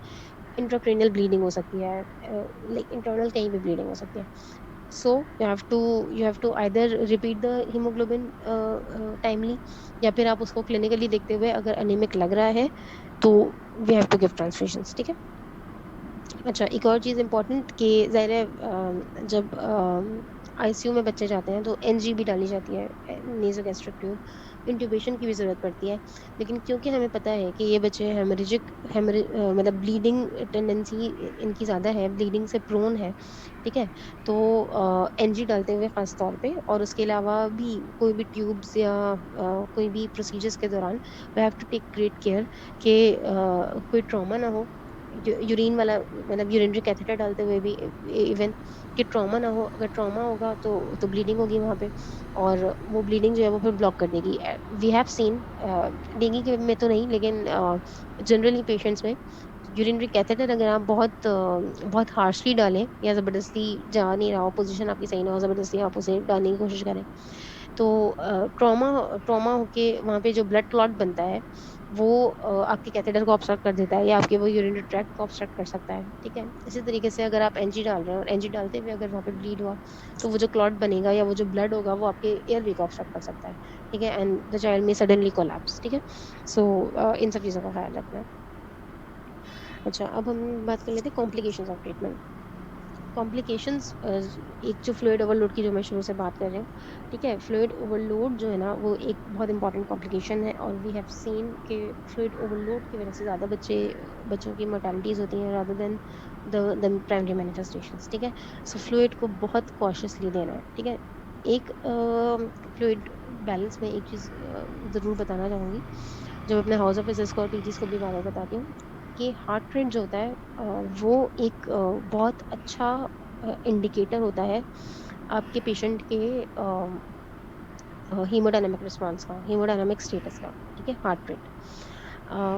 और हार्ट रेट जो है ना वो एक ऐसी चीज़ है जो कि बच्चों में स्पेसिफिकली, बड़ों में नहीं, बड़ों में हार्ट रेट की फ्लक्चुएशंस इतनी ज़्यादा नहीं होती, लेकिन बच्चों में क्योंकि उनका सिंपैथेटिक पैरासिम्पैथेटिक सिस्टम बहुत ज़्यादा एक्टिवेटेड होता है, तो हार्ट रेट की जो फ्लक्चुएशंस होती है ना वो बहुत रैपिड होती हैं। लाइक एक बच्चा है जो कि शॉक में आया फॉर एग्जांपल तुम्हारे पास, और उसका हार्ट रेट चल रहा था 120। ठीक है, और तुमने उसे बोलस दिया, फॉर एग्जांपल डायरिया के साथ था। ठीक है, डायरिया के साथ था, कॉलरा हो रहा था उसको, लेट्स सपोज, और उसने कल रात से कोई 8-10 स्टूल पास कर दिया। ठीक है, बच्चा बिल्कुल डिहाइड्रेट हो गया है, उसका जब हार्ट रेट देखोगे 180 या 160 तक उसका हार्ट रेट होगा। जैसे अब उसमें पैथोलॉजी क्या हो रही है, फ्लूइड लॉस हो रहा है ना, जब उसका फ्लूइड रिप्लेस करोगे, जैसे ही उसको बोलस दोगे, heart rate will dramatically reduce. Heart rate जैसे ही उसका इंटरवेस्कुलर वॉल्यूम मेंटेन होगा तो उसका हार्ट रेट जो है वो रिड्यूस होके लाइक 100 पे या 110 पे आ जाएगा, 180 से। ठीक है, सो जो हार्ट रेट का रिस्पॉन्स होता है वो एक बहुत इंपॉर्टेंट इंडिकेटर या बहुत इंपॉर्टेंट क्लिनिकल इंडिकेटर है, और बहुत easy to do clinical indicator है आपके फ्लूइड स्टेटस को और आपके वेस्कुलर वॉल्यूम को एस्टिमेट करने का। ठीक है, तो होता क्या है कि जब भी इंट्रावेस्कुलर वॉल्यूम लॉस हो रहा होता है तो बच्चों में सिंपैथेटिक एक्टिविटी हार्ट की बढ़ जाती है, और सिग्नल ये आता है ब्रेन से हार्ट को कि वॉल्यूम नहीं है। तो हार्ट क्या करेगा कि दो चीज होती है ना, एक हार्ट का रेट होता है और एक हार्ट की पावर होती है, क्रोनोट्रॉपी और आइनोट्रॉपी होती है। ठीक है, तो अगर वॉल्यूम नहीं है तो हार्ट क्या करेगा कि अपना नंबर ऑफ टाइम्स जो वो बीट कर रहा है, यानी जो उसका रेट है उसको बढ़ा लेगा, ताकि जो लॉस ऑफ वॉल्यूम है वो उसको कंपनसेट कर ले। ठीक है, बच्चों में ये वाला रिस्पॉन्स होता है कॉमनली। बड़ों में क्या होता है, एक अडल्ट है फॉर एग्जांपल, एक 50 ईयर ओल्ड पेशेंट है जिसको ब्लड फ्लूइड लॉस हुआ है डायरिया की वजह से या ब्लड लॉस हुआ है, उसमें हार्ट रेट कभी भी 180 140 तक नहीं जाएगा। उसका जो है वो डायरेक्ट जो है वो ब्लड प्रेशर ड्रॉप हो जाएगा जब वो शॉक में जाएगा, तो बड़ों का। ठीक है, लेकिन बच्चों में क्या होता है कि बच्चों में हार्ट का सिंपैथेटिक रिस्पॉन्स बहुत स्ट्रांग होता है। ठीक है, तो बच्चे में अगर किसी भी वजह से फ्लूइड लॉस हो रहा है, इंटरवेस्कुलर वॉल्यूम लॉस हो रहा है, तो उनका हार्ट रेट ड्रामेटिकली राइज हो जाता है, और वो ये जो राइज इन हार्ट रेट होता है ना, ये एक रीजन होता है कि बच्चों में जो ब्लड प्रेशर होता है वो एकदम से ड्रॉप नहीं करता और इतनी जल्दी ड्रॉप नहीं करता। बच्चों में ब्लड प्रेशर जब ड्रॉप होता है तो वो सबसे आखिरी स्टेज होता है, जब हार्ट ने अपनी सारी कोशिश कर ली होती है और हार्ट ने अपना सारा पावर लगा दी होती है कंपनसेट करने के लिए, और उसके बाद नहीं हो पाता तो फिर बीपी ड्रॉप होता है। ठीक है, तो ये पैथोफिजियोलॉजी या ये जो compensatory response of the heart है, इसको हम क्लिनिकली यूटिलाइज कर सकते हैं अपने पेशेंट को मॉनिटर और मैनेज करने के लिए। ठीक है, तो किसी भी शॉक का पेशेंट आएगा, पैथोफिजियोलॉजी यही अप्लाई होगी। अब चाहे वो डेंगू शॉक का ही पेशेंट है, हमें पता है कि उसमें थर्ड स्पेसिंग हो रही है, लेकिन हार्ट का जो रिस्पॉन्स है वो यही होगा। जैसे ही इंट्रावेस्कुलर वॉल्यूम जो है वो रिड्यूस होगा तो हार्ट रेट उसका बढ़ेगा। जैसे ही तुम लोग फ्लूइड देना शुरू करोगे, हार्ट रेट उसका कम होना शुरू हो जाएगा, यानी नॉर्मल की तरफ आना शुरू हो जाएगा। ठीक है, तो उसके हार्ट रेट के इम्प्रूवमेंट से आप अंदाजा कर सकते हैं कि मेरे बच्चे का वेस्कुलर वॉल्यूम जो है वो इम्प्रूव हो रहा है या नहीं हो रहा, तो कितना मुझे फ्लूइड देना है और कब मुझे फ्लूइड को रोक देना है। ठीक है, तो अगर timely heart rate for example बच्चा आया, डेंगू शॉक सिंड्रोम का था, उसको तुमने 10 ml/kg से 1 घंटे का फ्लूइड स्टार्ट करना शुरू किया। जब जिस वक्त वो आया था, उस वक्त उसका हार्ट रेट चल रहा था 160। अब जब उसको 1 घंटा हो गया है 10 ml/kg वाला फ्लूइड मिलते हुए, अब उसका हार्ट रेट जो है वो कम होके हो गया है 120। ठीक है। बच्चे का overall status, clinical status improve हो गया है इस तरीके से कि पहले वो बिल्कुल लेथार्जिक पड़ा हुआ था, अब उसने रोना शुरू कर दिया है। पहले वो जो है वो कोई रिस्पॉन्स नहीं दे रहा था, वो अपने हाथ पैर चला रहा है। पहले उसका यूरिन आउटपुट सिर्फ 1 to 2 ml आया था, अब उसका जो है वो 10-15 ml का यूरिन आउटपुट आ गया है। So these all three things show कि बच्चा जो है वो क्लिनिकली ओवरऑल शॉक से आउट हो रहा है और इम्प्रूव हो रहा है। ठीक है। अब क्योंकि हमें पता है कि ये डेंगू का पेशेंट है, अगर हम यही 10 ml/kg वाला फ्लूइड जो है वो अगले 4 घंटे के लिए उसको देते रहें, तो क्या होगा कि वो फ्लूइड ओवरलोड में चला जाएगा। अब यहाँ पे इस पॉइंट पे हमें क्या करना है कि क्योंकि हमारा बच्चा 10 ml वाला फ्लूइड देने से 1 घंटे में इम्प्रूव हो गया है, अब हमारा काम ये है कि अगले घंटे में हम उसे फ्लूइड को रिड्यूस करके 5 ml/kg पे आ जाए। ठीक है। 2 घंटे 5 ml/kg का फ्लूइड दें, फिर उसे रिड्यूस करके जो है वो हम 3 ml/kg पर आ जाएं, फिर मजीद 4 घंटे के बाद रिड्यूस कर दें। ठीक है। अगर यही 10 ml वाला अगर उसको 1 घंटे के बाद किसी ने नहीं देखा कि वो इम्प्रूव हुआ या नहीं हुआ, और अगर वही 10 ml/kg वाला फ्लूइड उसको अगले 3 घंटे मिलता रहा, तो the child will develop fluid overload. ठीक है। So so so so you have to be very meticulous and you have to do very strict monitoring, improvement of symptoms की, एंड देन अकॉर्डिंगली फ्लूइड को कम करना होगा। ठीक है। अच्छा, मैंने बताया तो वैसे तुम लोगों को दिया।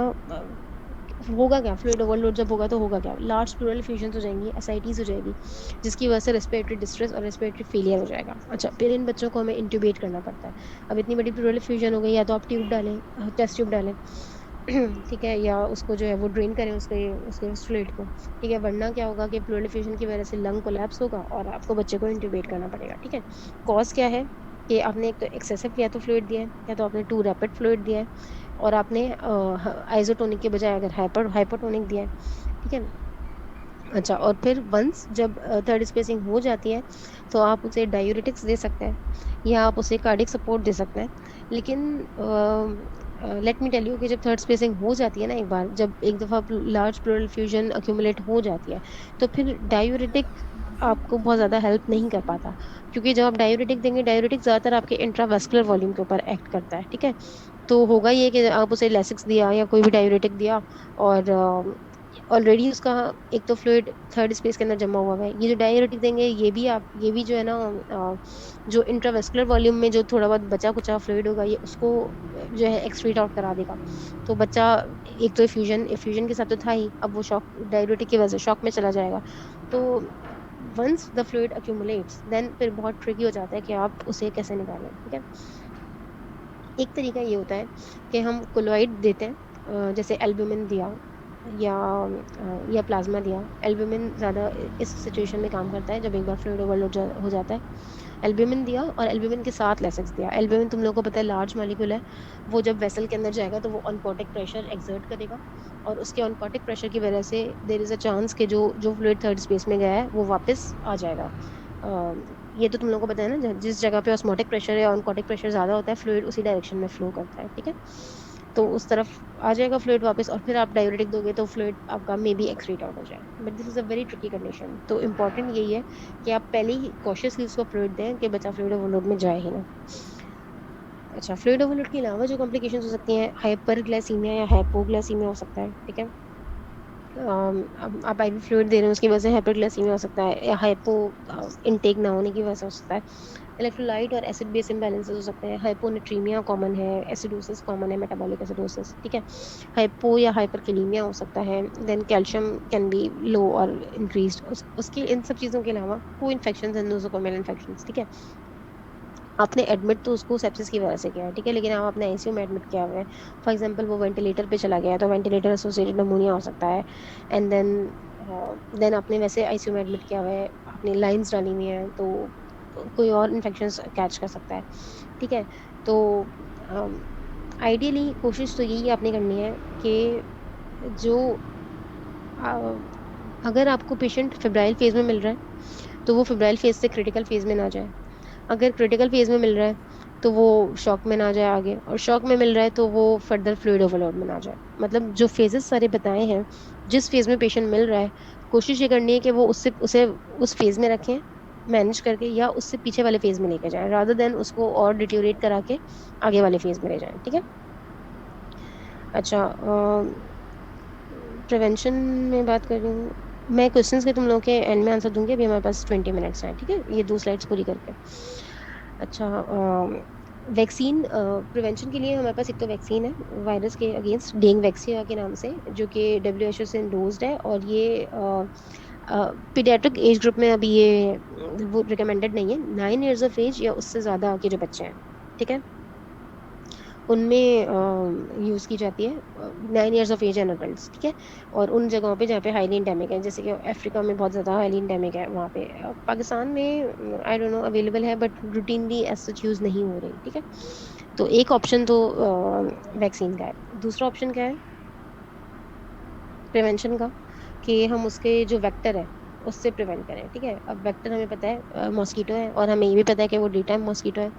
तो डे टाइम में स्पेशली इंसेक्टिसाइड्स, अगर आपको अगर अगर घर घर ऐसी जगह पे है कि वहाँ पे मॉस्किटोज हैं, या अगर किसी जगह पे पिकनिक के लिए या कहीं पे भी आउटिंग के लिए जा रहे हैं, वहाँ पे पार्क्स हैं, पानी की जगह है, पता है वहाँ पे मॉस्किटोज होंगे, तो इंसेक्टिसाइड्स एंड रिपेलेंट्स यूज़ करें।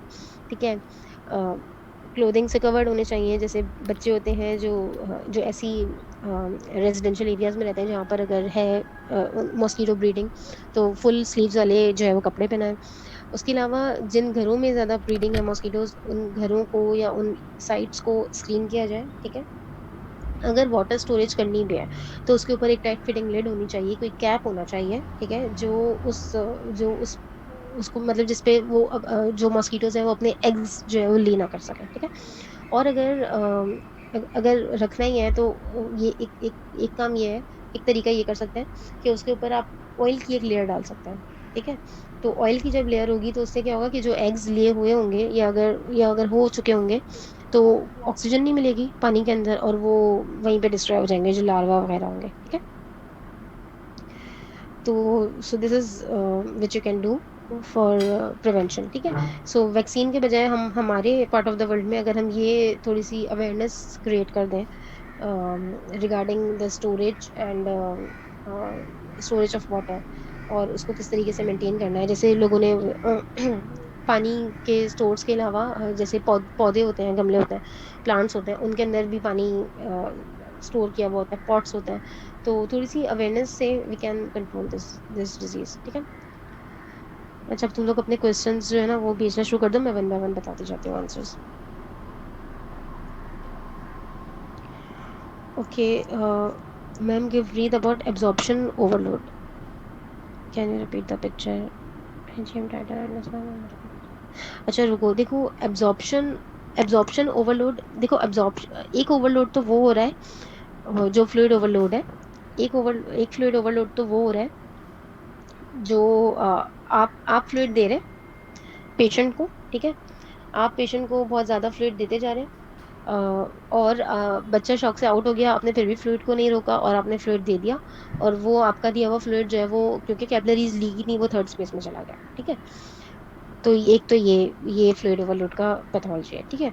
एब्जॉर्प्शन जब होगी, जब आपने बहुत ज़्यादा जब बच्चा रिकवरी फेज में जाएगा, तो उसका जो थर्ड स्पेस वाला फ्लूइड है वो खुद ब खुद रीअब्जॉर्ब होना शुरू हो जाएगा। जब वो रीअब्जॉर्ब होगा तो फिर ये है कि उसका ब्लड प्रेशर जो है वो थोड़ा हायर साइड पे चला जाएगा, वापस से मतलब बढ़ना शुरू हो जाएगा। तो उसका फिर इंट्रावेस्कुलर वॉल्यूम बढ़ जाएगा। तो अगर इंट्रावेस्कुलर वॉल्यूम बहुत ज़्यादा हो जाएगा तो उसकी वजह से भी हार्ट पे बहुत ज़्यादा वर्कलोड होगा। ठीक है। उसमें फिर डायूरेटिक जो है वो आपका काम कर लेगा। ठीक है। जो रीअब्जॉर्प्शन की वजह से फ्लूइड ओवरलोड होगा वो इतना डेडली नहीं है, लेकिन जो ये वाला फ्लूइड ओवरलोड है ना, जो थर्ड स्पेस में जाके ओवरलोड हो रहा है, ये ज्यादा डेडली है। ठीक है। आई थिंक ये क्लियर हो गया तुम लोगों को। ठीक है। अच्छा, उसके अलावा आईजीएम टाइटर और एनएस1 का पूछ रहे हो। देखो, और हेमाटोक्रिट का। आई आईजी अगर बच्चे को 5 दिन का बुखार है, 5 दिन के अंदर अंदर, तो हम एनएस1 कराएंगे, क्योंकि उस वक्त हमें पता है कि वायरस ब्लड में सर्कुलेट कर रहा होगा, एंटीजन ब्लड में सर्कुलेट कर रही होगी। अगर 5 दिन से ज्यादा हो गए हैं, ठीक है, 5 दिन से ज्यादा हो गए हैं, तो फिर वायरस जो है वो बेसिकली किल हो जाएगा या एंटीजन्स भी डिस्ट्रॉय हो जाएंगी। उसके 5 दिन के बाद आपको जो है वो एंटीबॉडी के टाइटर मिलने शुरू हो जाएंगे। ठीक है। तो आप उस तो पाँच, अगर बच्चे का 7 दिन का बुखार है, 10 दिन का बुखार है, तो फिर आप आईजीएम का टाइटर कराओगे। ठीक है। आईजीजी जो है वो क्योंकि प्रीवियस इन्फेक्शन को भी शो कर सकती है, तो आईजीजी इतनी सिग्निफिकेंट नहीं होती, आईजीएम पॉजिटिव मिलना सिग्निफिकेंट होती है कि अभी इसको डेंगू फीवर होगा। ठीक है। अच्छा, तो ये दो चीजें जो है वो डायग्नोसिस के लिए है। सही है। अच्छा, जहां तक हेमाटोक्रिट की बात है ना, तो haematocrit basically progress of disease, और हेमाटोक्रिट जो है वो आपकी कॉम्प्लिकेशंस को देखने के लिए आपको हेल्प कर रहा है कि बच्चा जो है वो क्रिटिकल फेज में तो नहीं जा रहा, बच्चा जो है वो शॉक सिंड्रोम में तो नहीं जा रहा। हेमाटोक्रिट डायग्नोस्टिक नहीं है। Haematocrit is just supportive supportive lab जो कि आपके प्रोग्रेस ऑफ द डिजीज को शो कर रही है। ठीक है। अगर आपसे डायग्नोस्टिक लैब के बारे में पूछा जाए, 5 दिन से कम बुखार हो तो आप NS1 एंटीजन लिखेंगे, 5 दिन से ज्यादा का बुखार हो तो फिर आप IgM एंटीबॉडी टाइटर लिखेंगे। ठीक है। अच्छा। अच्छा, एक किसी ने सवाल पूछा है कि death by fluid overload won't be called by malpractice by physician. ठीक है, ये बात बिल्कुल सही है। हाँ, जो बेसिकली फ्लूइड ओवरलोड जो है वो डेंगू की कंडीशन में हाइड्रोजेनिक है। ठीक है। हाइड्रोजेनिक है, या इसको इन अदर वर्ड्स कह सकते हो कि एक कुछ कॉम्प्लिकेशंस होती हैं जो हम कहते हैं डिजीज की कॉम्प्लिकेशंस है, और कुछ कॉम्प्लिकेशंस होती हैं जिनको हम कहते हैं कि ट्रीटमेंट की कॉम्प्लिकेशन है। तो फ्लूइड ओवरलोड बेसिकली ना ट्रीटमेंट की कॉम्प्लिकेशन है। ठीक है। हम ये कर सकते हैं कि हम टाइमली मॉनिटर करके उसको रिस्ट्रिक्टेड फ्लूइड दें, तो वी कैन होप कि फ्लूइड ओवरलोड नहीं होगा। But on the other hand, because inflammatory cascade और पैथोफिजियोलॉजी हमें पता है, वेसल्स जो है वो लीकी हुई हुई हैं। ठीक है। तो बच्चे को शॉक से निकालने के लिए फ्लूइड तो तुम्हें देना पड़ेगा। तो ऐसा भी हो सकता है कि तुमने सही अमाउंट में फ्लूइड दिया, तुमने 10 ml पर केजी फ्लूइड दिया, लेकिन फिर भी वो लीक कर गया और फ्लूइड ओवरलोड हो गया। ठीक है। So you can not be sure कि वो डिजीज की वजह से कॉम्प्लिकेशन हुई या फ्लूइड की वजह से कॉम्प्लिकेशन हुई। बट वी हैव सीन कि जो है फ्लूइड ओवरलोड एक कॉमन कॉम्प्लिकेशन है डेंगू के पेशेंट्स में। ठीक है, आइदर ट्रीटमेंट रिलेटेड और आइदर डिजीज रिलेटेड। ठीक है। सो बस we just have to be cautious for that. अच्छा, इसके अलावा आपने पूछा है कि 0.5 ml/kg पर are specific parameter to count. हाँ, ये जो सारी जो मैंने आपको प्रेजेंटेशन दी है, दिस इज फ्रॉम WHO। तो ये स्पेसिफिक गाइडलाइंस हैं इनकी कि इतना इतना फ्लूइड देना है, इतना हो तो इतना करना है, तो ये 0.5 को आप स्पेसिफिक ले सकते हैं। अच्छा, हाइपोनेट्रीमिया एंड हाइपोकैलेमिया क्यों होगा? यार, हाइपोनेट्रीमिया जो हमने बात की ना कि फ्लूइड्स लीकी हैं, जो स्मॉल मॉलिक्यूल्स हैं वो थर्ड स्पेस में जा रहे हैं। तो एक वजह हाइपोनेट्रीमिया की डेल्यूशनल हाइपोनेट्रीमिया हो सकता है। डेल्यूशनल हाइपोनेट्रीमिया, जैसे आप हाइपोटोनिक फ्लूइड दे देते हैं अगर गलती से, मतलब अगर if someone has started hypotonic fluid 4.9% के बजाय फॉर एग्जांपल डेक्सट्रोज वाटर दिया, तो वो हाइपोनेट्रीमिया करा सकता है। उसके अलावा जो है, अगर आपका सॉल्ट जो है वो थर्ड स्पेस में जा रहा है, थर्ड स्पेस में, तो हो सकता है। उसके अलावा जब फ्लूइड रीअब्जॉर्प्शन होगी, जो थर्ड स्पेस वाला फ्लूइड है, जब वो वापस वापस वेसल में आएगा, तो सोडियम तो उतना ही है जितना पहले था, लेकिन फ्लूइड अब ज्यादा आ गया, तो डेल्यूशनल हाइपोनेट्रीमिया चीज होती है, वो हो सकता है।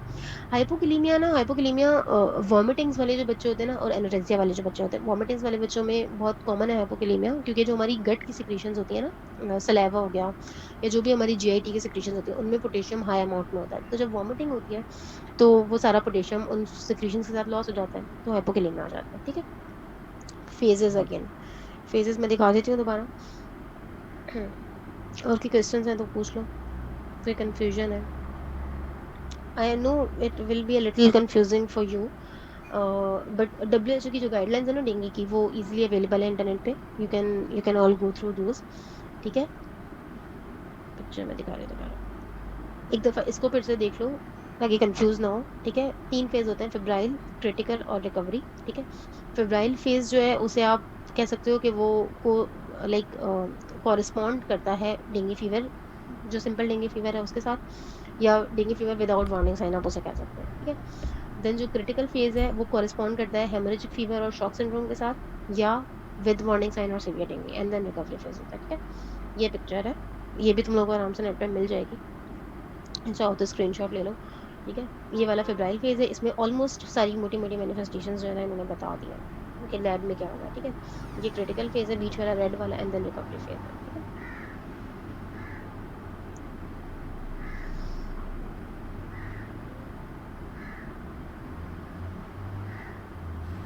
थ्रोम्बोसाइटोपेनिया इन डेंगू पेशेंट। अच्छा, देखो थ्रोम्बोसाइटोपेनिया का होता ही है, अगर ब्लड की मैनिफेस्टेशंस की बात करो डेंगू फीवर में, डेंगू फीवर के अलावा भी कोई भी जो भी वायरल इन्फेक्शंस होंगे ना, जब भी तुम वायरल इन्फेक्शंस पढ़ोगे, उनकी क्लिनिकल मैनिफेस्टेशंस पढ़ोगे, तो वायरल इन्फेक्शंस का ये एक वो होता है, क्लासिक होता है कि मतलब वो ना काइंड ऑफ पैनसाइटोपिनिया की मैनिफेस्टेशन देते हैं। या वायरल इन्फेक्शंस में यूजुअली आपको टीएलसी जो है वो लोअर साइड पे मिलता है, ल्यूकोसाइट काउंट भी कम हो जाते हैं, एंड देन प्लेटलेट्स भी कम होते हैं, ल्यूकोसाइट ज्यादा वायरल इन्फेक्शंस में जो है ना रिड्यूस हो जाते हैं, ठीक है। So similar is the case with dengue. सबसे पहले जब फेब्राइल फेज होता है ना, ये वाला पहला वाला जिसमें फीवर हाई ग्रेड आ रहा होता है, इस वाले फेज में जब तुम लोग सीबीसी कराओगे ना, तो टीएलसी जो है ना वो बच्चों का कम होगा, बच्चे का भी या बड़े का भी, ठीक है। ये पहला साइन होता है टीएलसी कम होना, कि